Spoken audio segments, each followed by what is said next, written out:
Huge.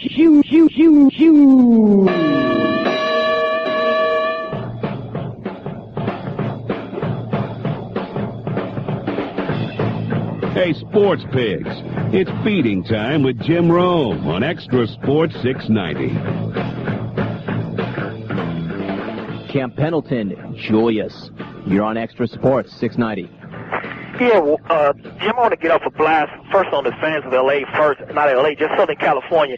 They acting like Magic Johnson is Joe Montana, and if he's going to come back just like you said once before and cryogenics or something. First of all, Magic is not coming back. The second thing is Magic. Magic talking his friendship stuff about Michael and Barkley. Well, Magic needs to look back a few years ago when he not only kissed, but stuck his tongue in the Isaiah mouth.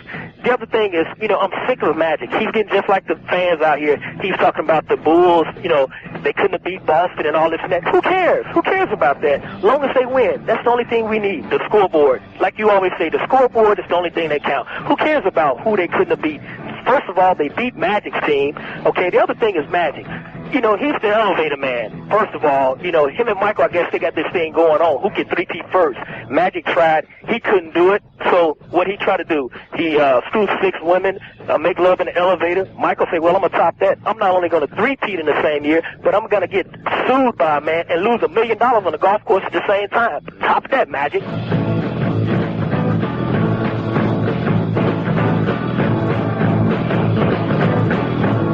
Top that, clones. That is Julius from Camp Pendleton. That earned him a 10-year exemption for our great American smack-off competition. Let the games begin. I'm Jim Rome. Great to have you with us.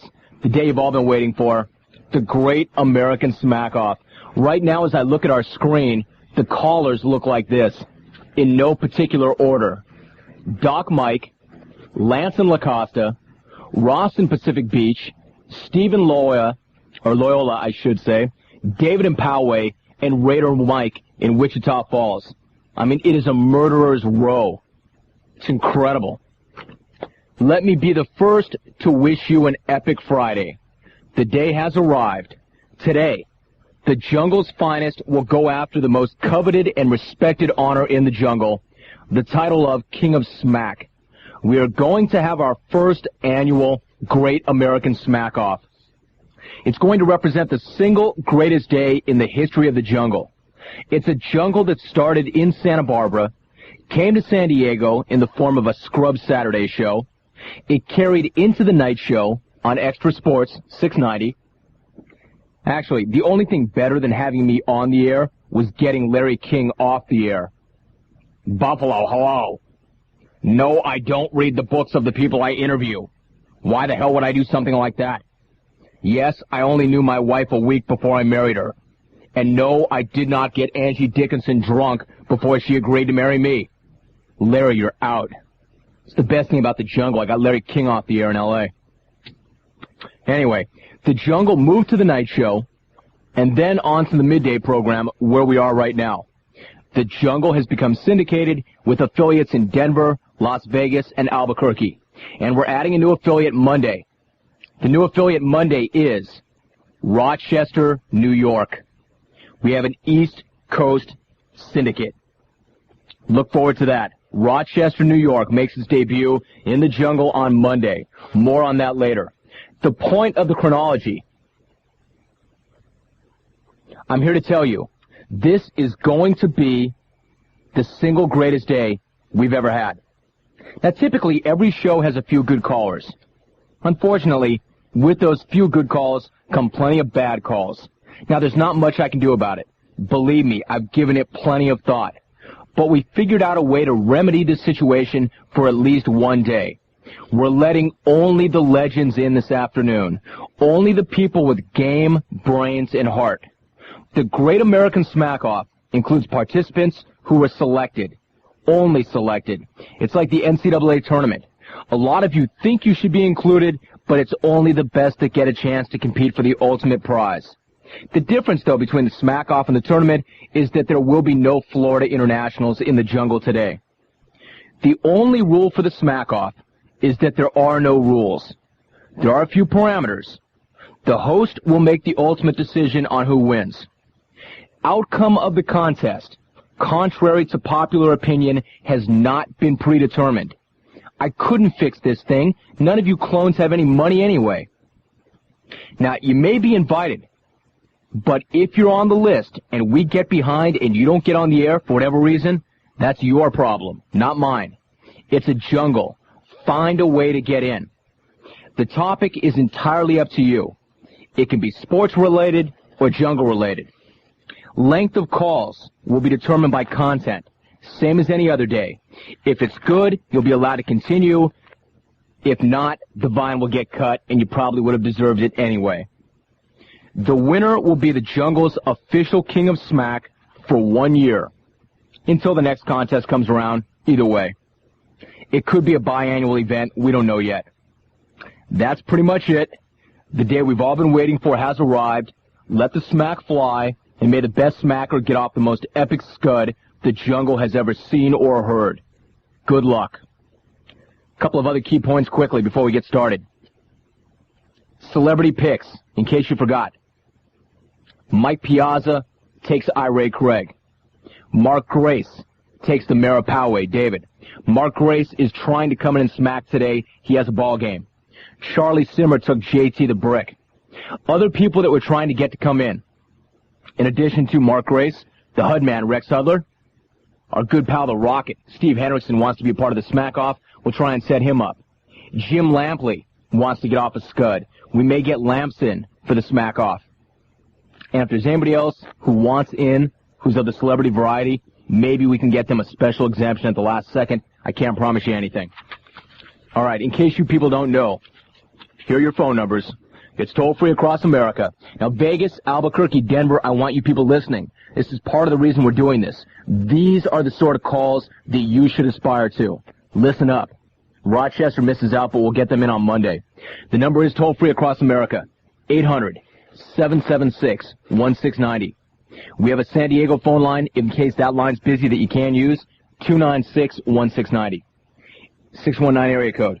Everybody else who's not in is free to listen on this epic Friday. If you want to send a fax and help us assess this thing as we go along, that's okay too. Faxes are 800-470-SMACK. That's it.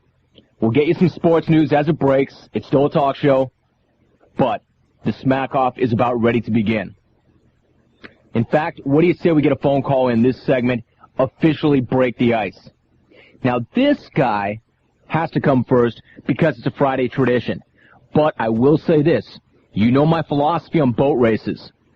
The second the first boat gets the lead, the race is effectively over. It could happen today. Let's find out.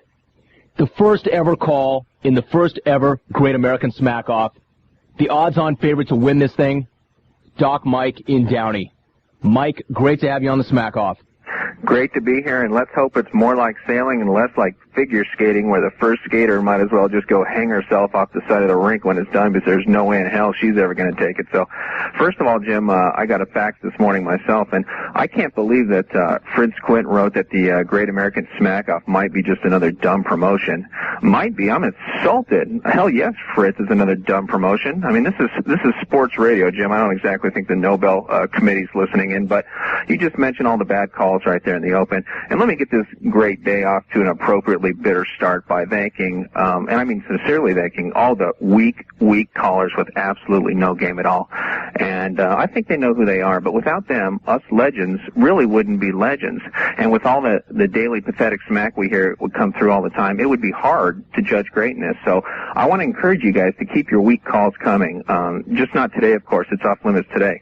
And you people are the same ones, I think, who have been whining about how syndication of the jungle is a sellout. And I'm not sure you even understand what all the ramifications of syndication are, but just because you're not a success in your personal life, it doesn't mean that you have to tear down Romy's success. I mean, why do you think Jim is in 4 new cities now, has a national TV show, and lead for their success? And it's the same reason you were cheering for the replacements and wanted the owners to lock the real players out. And, yeah, I'm pissed, too. I mean, I think we're all pissed that baseball jerked us around, but you were the ones that bought into the owner's small market, large market story.